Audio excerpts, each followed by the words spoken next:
All right, Egyptian President Hosni Mubarak looks to be holding on to at least a little bit of his former power for the time being. The 82-year-old leader seems to be making concessions in the face of continued mass protests, but insists that he will stay in office, at least formally, until his term ends in September. But our next guest says we are seeing a movement that means the demise of that dictator, not only in Egypt, but throughout the Arab world, of the dictator, in quotes. Joining us now is Dr. Fouad Ajami. He's the director of the Middle East Studies program at Johns Hopkins University and a senior fellow at the Hoover Institution.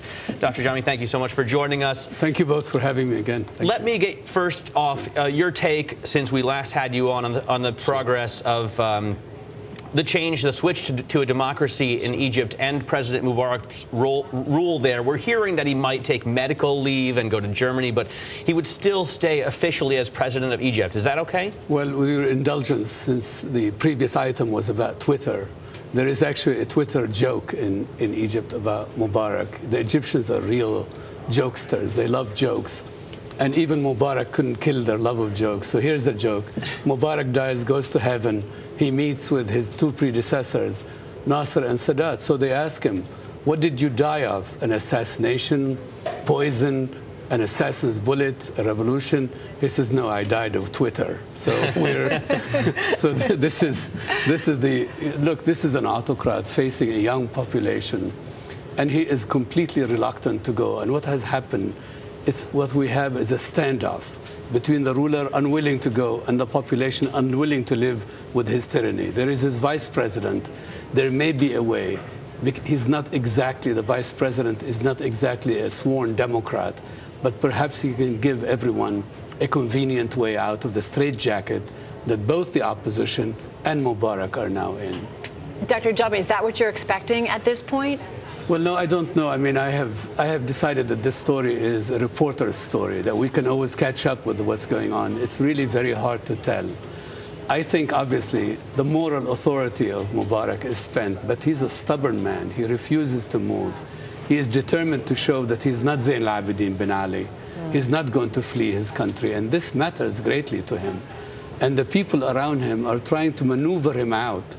And so is the Obama administration. It would be a great blessing for President Obama and Secretary Clinton if Mubarak was to take medical leave in Germany or England, or if he goes to his favorite haunt in the Sharm el-Sheikh, where he spends most of his time anyway.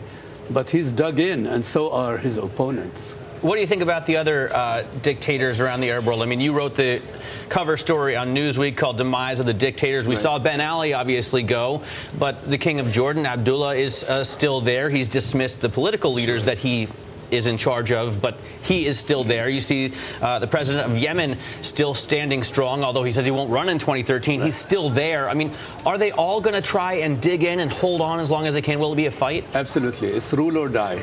That's the logic these people live by. You are either the president. There is no such tradition as former president in the Arab world, with the exception of Lebanon. They rule until they die, and preferably, as in the case of Syria or the plans for Libya and even for Yemen, maybe their sons would inherit them.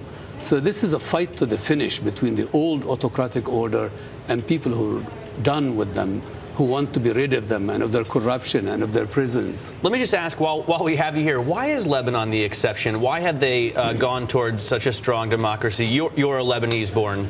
I am Lebanese-born, and Lebanon was always this multicultural, multi-religious society with enormously strong society and a weak state.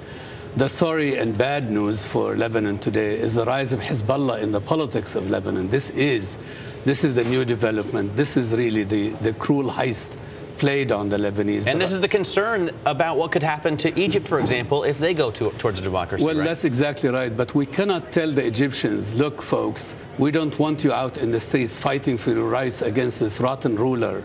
I mean, we now have some data, some claims that the House of Mubarak has somewhere between $40 billion and $70 billion in a society with less than $1,000 per capita. So I think they have the right to try to fashion a new destiny for themselves, and we cannot ask them to refrain from doing so because we fear that Islamic fundamentalism may carry the day there. All right, Dr. Ajami, thank you so much for joining us. Fouad Ajami from Johns Hopkins.